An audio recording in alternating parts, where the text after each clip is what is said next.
scrutiny after inviting a self-described Christian nationalist to deliver a prayer service at the Pentagon.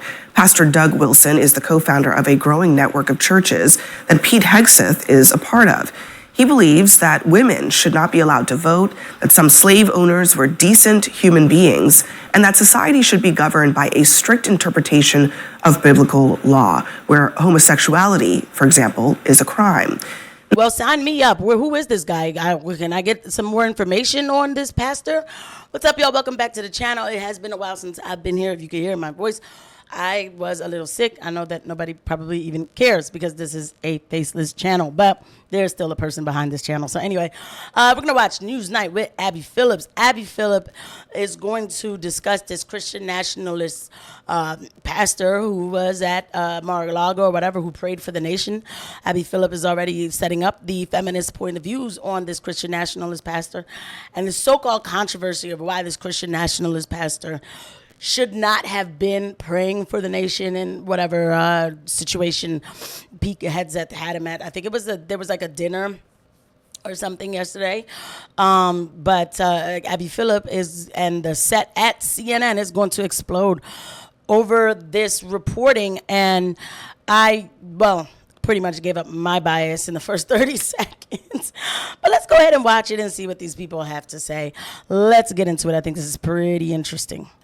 Now, Wilson gave a 15-minute sermon at the Pentagon's auditorium, which was broadcast on the department's internal TV network and confirmed by the Defense Department on social media. His sermon focused on putting Christ, Jesus, first.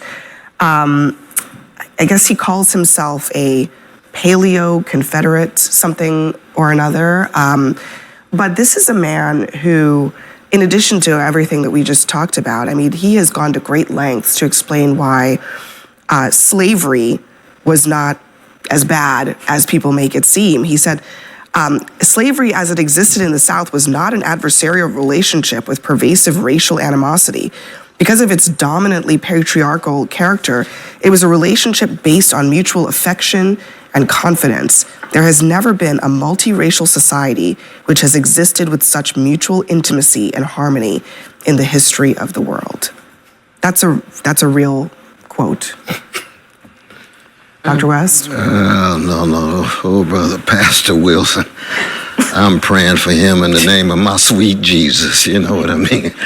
But Martin King and Reverend Jesse Jackson, they were followers of Jesus, and they knew, in fact, that... Sorry, gonna have to cut in on the guy with the wild hair, Cornel West. Of course, I don't agree with most of what Cornel West says. Cornel West is a fraud to his own people. Anybody who calls themselves a communist is a fraud to their own people, working with the NAACP, when the NAACP was not even made for black people.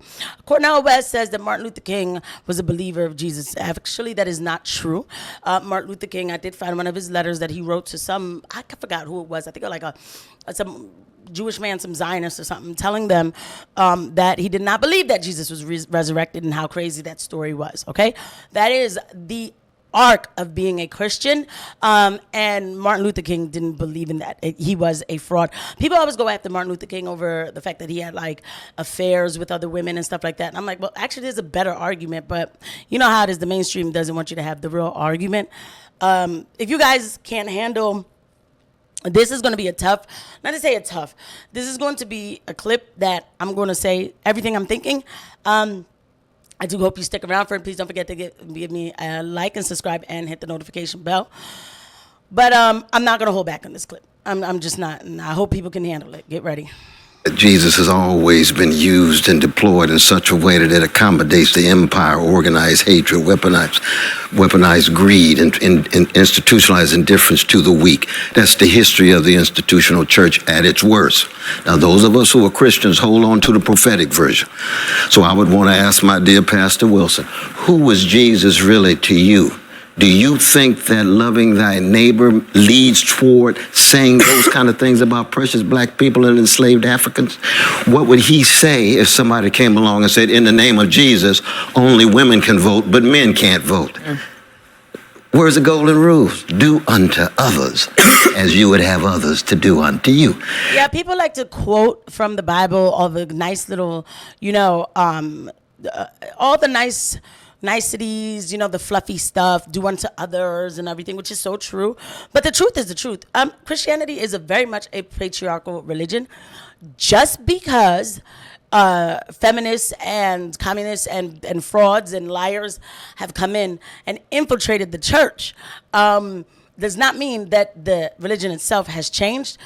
There are just a lot of corrupt people. So they would never say that men can't vote.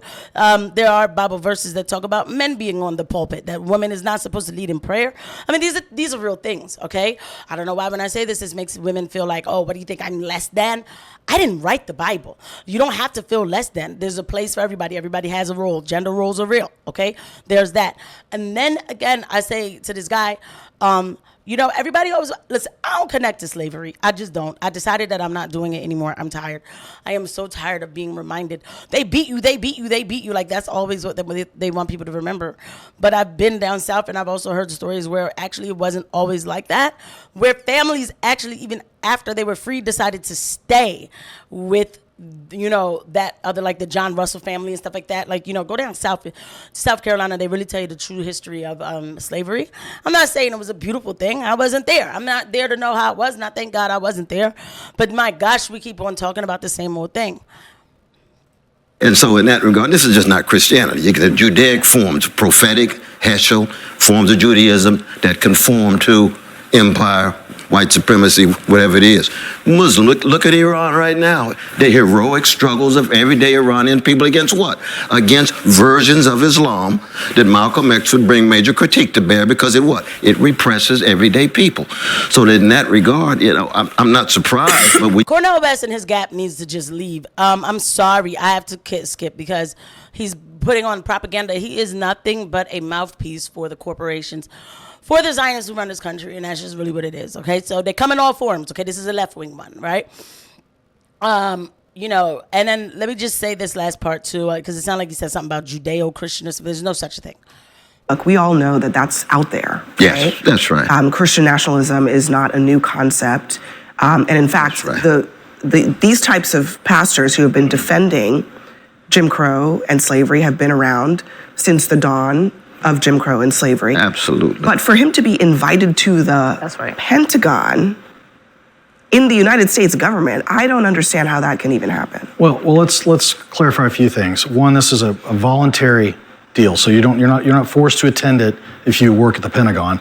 They bring in all kinds of different religious leaders. They have Buddhists, they have Jewish people, they have Hindus, they have plenty of different representation of different religious views, and his sermon had nothing to do with what you just described. But this has nothing to do with religious views. This has to do with somebody who has ahistorical, hateful views.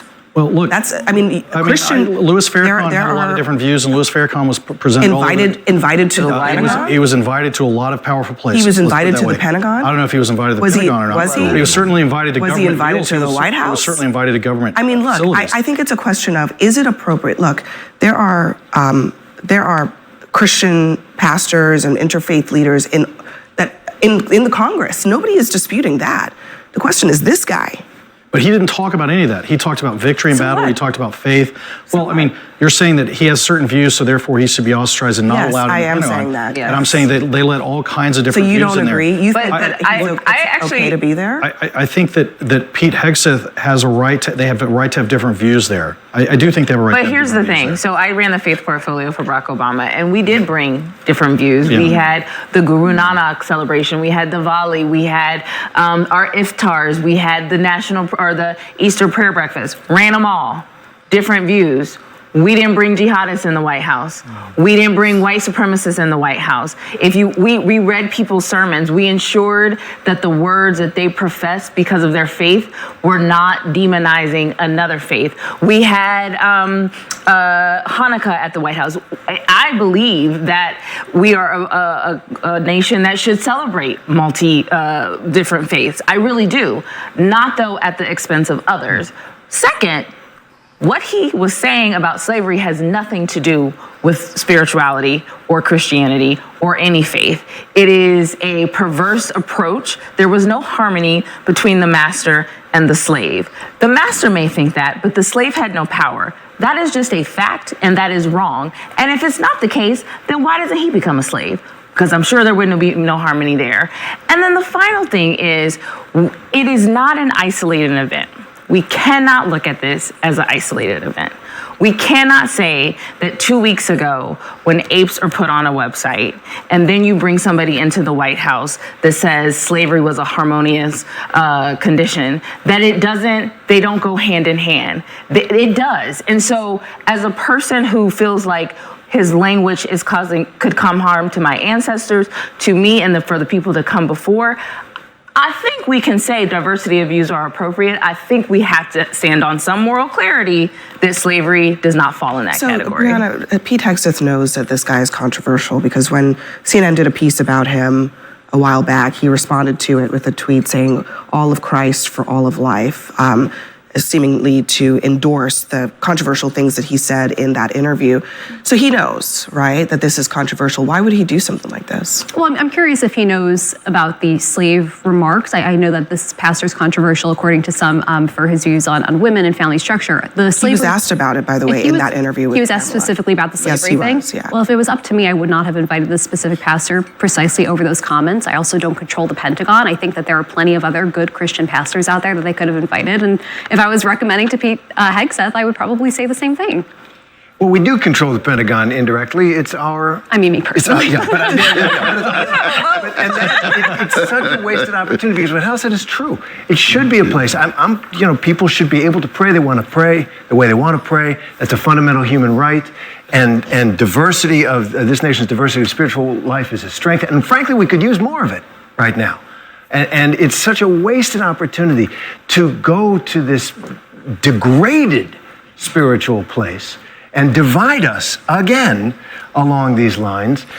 That's because CNN and places like this are being chose to be divided along these lines. Okay, so let me finish up and say the full thing. The thing is, I don't really care what that guy had to say about slavery because there's a side to that story that does sound like that. The only thing I will say, though, and why I don't go so hard anymore on picking all of that apart is because it was a pastor who was talking about the crucifixion of Christ and the Pharisees and Jewish people and stuff like that, who actually keeps it real on the book of Matthews. They would not allow that pastor in the Pentagon, and we all know it.